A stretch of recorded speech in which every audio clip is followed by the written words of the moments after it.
साबिक वफाकी वज़ीर मोहसिन शाह नवाज रांझा साहब हमारे साथ है। अस्सलाम वालेकुम मोहसिन भाई। जी वालेकुम सलाम। मोहसिन भाई बड़े एक्टिव नज़र आ रहे हैं माशाल्लाह। जीबी के बाद अब कश्मीर में भी इलेक्शन स्पेशलिस्ट माशाल्लाह आप हो गए हैं। तो बताइएगा अब तक की क्या सिचुएशन है यहाँ पे, क्या माहौल है आज़ाद कश्मीर में? मैं देख रहा हूँ मुजफ्फराबाद में तो लोग एक्टिव हैं सर, इलेक्शन की तैयारियाँ कर रहे हैं फुल सर। जी देखिए, अल्लाह ताला ने कश्मीर के इस इलाके को इतना खूबसूरत बनाया और ये वादी इतनी खूबसूरत है, यहाँ पर रहने वाले लोग भी उतने खूबसूरत हैं, उनके मजाज, उनका इखलाक, उनकी मेहमान नवाजी भी उतनी ही खूबसूरत है कि हम यहाँ पे इलेक्शन कैंपेन में जब जीबी के बाद आए हैं तो हमें यूँ ही महसूस हुआ कि जिस तरह हम अपने घर आए हैं।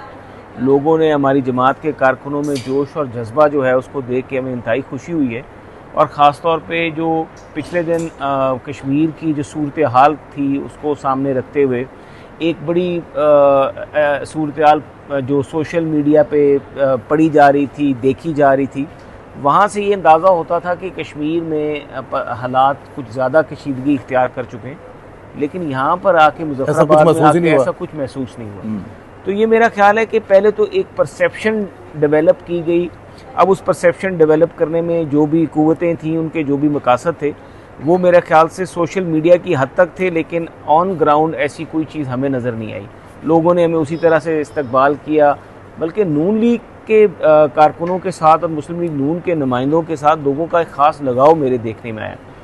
और जो यहाँ पर हालात पैदा हुए उसको जब मैंने पूरा एनालाइज़ किया तो सूरत हाल कुछ इसी तरह नज़र आई कि जो माजी के हुक्मरान थे जी, मैं अब थोड़ा सा माजी में आपको सियासत में लेके जाना चाहूँगा कि जब नवाज़ शरीफ साहब वज़ीर आज़म थे तो नवाज़ शरीफ साहब का कश्मीर और गिलगित बल्तिस्तान इन इलाकों की डेवलपमेंट के लिए एक ख़ास उनका एक हमने ऑब्जेक्टिव देखा था। हमें कश्मीरियों से बड़ी मोहब्बत थी, ये वजह थी। मोहब्बत थी। देखिए जी, नवाज शरीफ साहब खुद कश्मीरी हैं और उन्होंने किस तरीके से कश्मीर के लिए हमने देखा कि डेवलपमेंट के उन्होंने अरबों रुपए जो थे वो डेवलपमेंट के लिए कश्मीर को अंदर खर्च किए।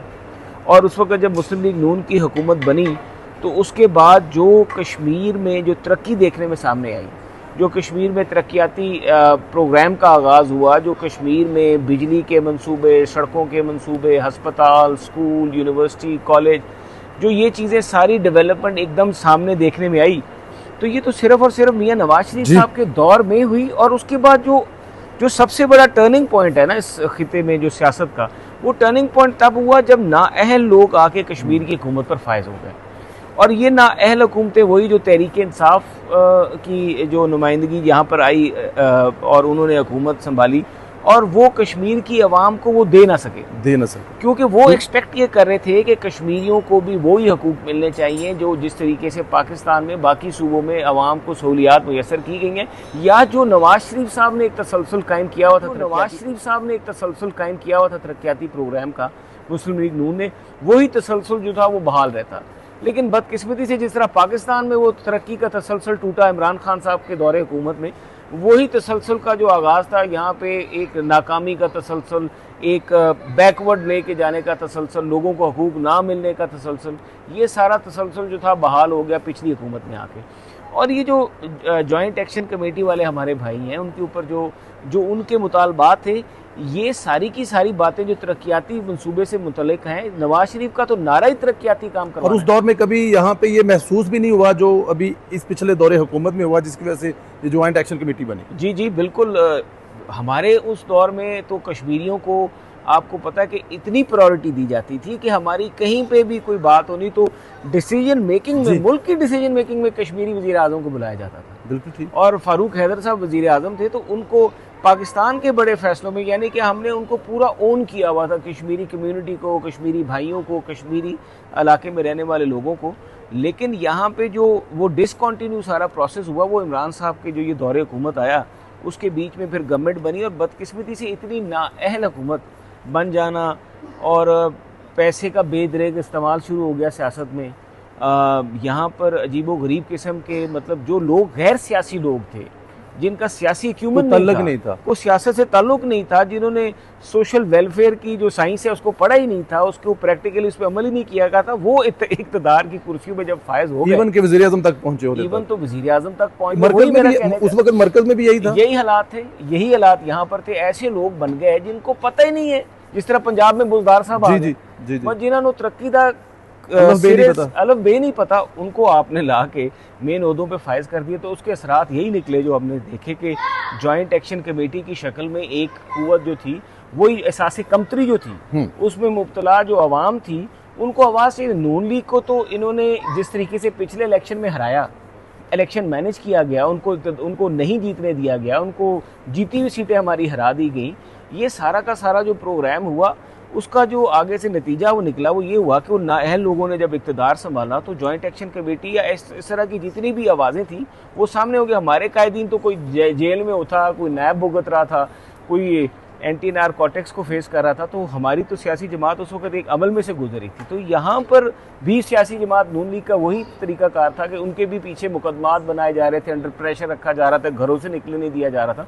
तो जाहिर है फिर एक ऐसी चीज़ डेवलप होनी थी जिसकी मतलब पॉलिटिकल आप समझ लें कि जो आइडियोलॉजी थी वो कुछ और लाइंस पे जा सकती थी, और उसको प्रॉपरली हैंडल नहीं किया गया, जिसकी वजह से आगे सारे नताइज निकले। और मैं अब तो आपने देखा है सफाई का निज़ाम है, कोई पब्लिक ट्रांसपोर्ट है, किस किस्म के मसाइल हैं जिसको लोग चाहते हैं कि वो मसाइल हल हों और आपकी जमात वो मसाइल हल कर सकेगी, हुकूमत बनती है? देखिए, सबसे पहले तो हमारी गवर्नमेंट भी ये चाहती है और नवाज शरीफ साहब की भी ये ख्वाहिश है, हमारे पार्टी सदर की, कि हम यहाँ पर लोगों को तकरीबन जो फंडिंग है वो हम उसी तरीके से दें NFC में से जिस तरीके से हम बाकी सूबों को दें। बिल्कुल ठीक है। हम कश्मीर को भी शेयर उसी तरह दें, आबादी के तनासब से, इलाके के तनासब से, रकबे के तनासब से, जिस तनासब से बाकी सूबों को पैसे दिए जाते हैं, ताकि यहाँ पर तरक्याती प्रोग्राम है उसमें तेज़ी से आए। एयरपोर्ट हम चाहते हैं बड़ा बने, बिल्कुल हम चाहते हैं यहाँ पर यूनिवर्सिटियाँ कायम हों, हम चाहते हैं यहाँ पर जो भी इनके बिज़नेस के शोबे हैं उनको फ़रोग मिले और बिज़नेस को प्रमोट किया जाए यहाँ पे। उसके साथ साथ हमारा ये पार्टी का मंशूर भी है और माजी में कि यहाँ पर अगर बिजली है तो हम बिजली के इनके जो जायज़ मुतालबात हैं कि बिजली का जो रेट है या उसका जो टैरिफ है उसकी डिटर्मिनेशन पे भी हम इनके साथ बैठ के बिल्कुल फार्मूला बनाने के लिए तैयार हैं कि इनको वहाँ पे कितनी ज़्यादा गुंजाइश दी जा सकती है, मैक्सिमम गुंजाइश दें बिजली के जो नर्ख हैं उनके हवाले से। इसी तरह जो अशियाए खुर्दोनोश हैं, क्योंकि ये पहाड़ हैं, नीचे ज़रात है लेकिन पहाड़ों की चोटियों में बैठे हुए लोगों के पास रोज़गार नहीं है, तो यहाँ पर ज़्यादा से ज़्यादा नौकरियाँ जो हैं, चाहे वो कारोबारी बिजनेस सेक्टर के थ्रू जॉब्स क्रिएशन की जाए या फिर वो गवर्नमेंट सेक्टर्स के थ्रू जॉब क्रिएशन की जाए, इनका हम मतलब जो पाकिस्तान में जो ऑप्शंस हैं, अपॉर्चुनिटीज़ हैं, उनमें इनकी एक स्टेक डेवलप करें। तो हम तो इंक्लूसिविटी में बिलीव करते हैं कि हम जितना ज़्यादा इंक्लूसिव अप्रोच लेंगे कश्मीरी भाइयों के लिए, उतनी ही ज़्यादा ये पाकिस्तान के साथ जो इनकी मोहब्बत है या इनका जो एक जज्बा है उसमें इजाफा होगा। तो मुस्लिम लीग नून का तो मंशूर टोटली तरक्याती कामों पे, इसमें कोई शक नहीं है। आखिर में ज़रा ये भी बता दीजिएगा, क्योंकि ज़ाहिर है इस वक्त जलसा होने जा रहा है और उस जलसे में कायदे मोहतरम मियां मोहम्मद नवाज से तशरीफ़ ला चुके हैं, ज़ाहिर है एक बड़ा नाम, एक बड़ा जलसा होने जा रहा है। तो क्या जलसे की तैयारियाँ हैं इस वक्त?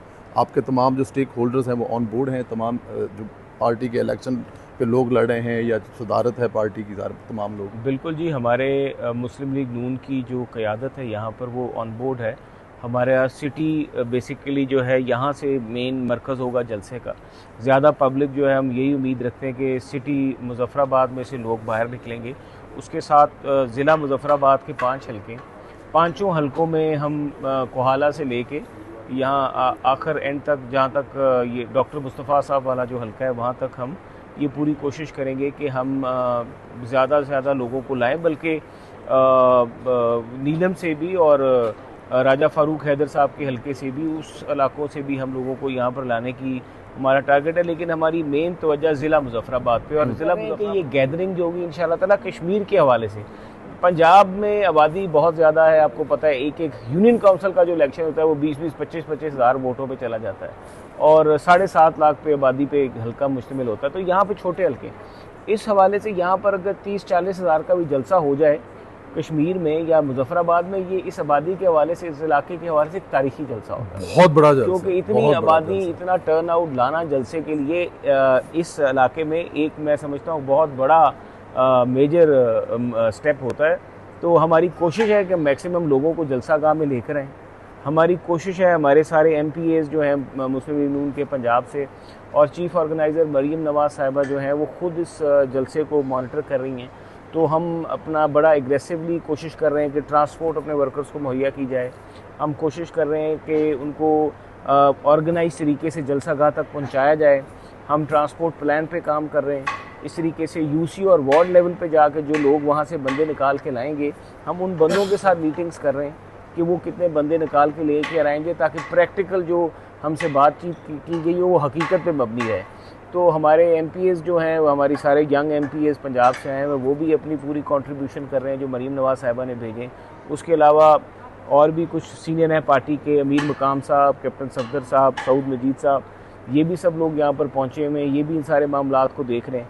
तो इंशाल्लाह ताला हमें उम्मीद है कि ये जलसा भरपूर तरीके से कामयाब हो। आखिरी सवाल है, मरीम नवाज साहिबा तशरीफ़ लाएंगी, कायद मोहतरम मियां मोहम्मद साहब तशरीफ़ लाएंगे, और वो जो एक लहर है उसको जो यहाँ पर नज़र तो नहीं आ रही, लेकिन वो सोशल मीडिया पे हाइप क्रिएट की हुई है खौफ की, मेरे ख्याल में वो तो फिर ख़त्म हो जाएगी मियां साहब के आने से कम अज़ कम। देखिए, ये इस वक्त मैं समझता हूँ कि पॉलिटिकल एक्टिविटी इस इलाके के लिए बहुत ज़रूरत है।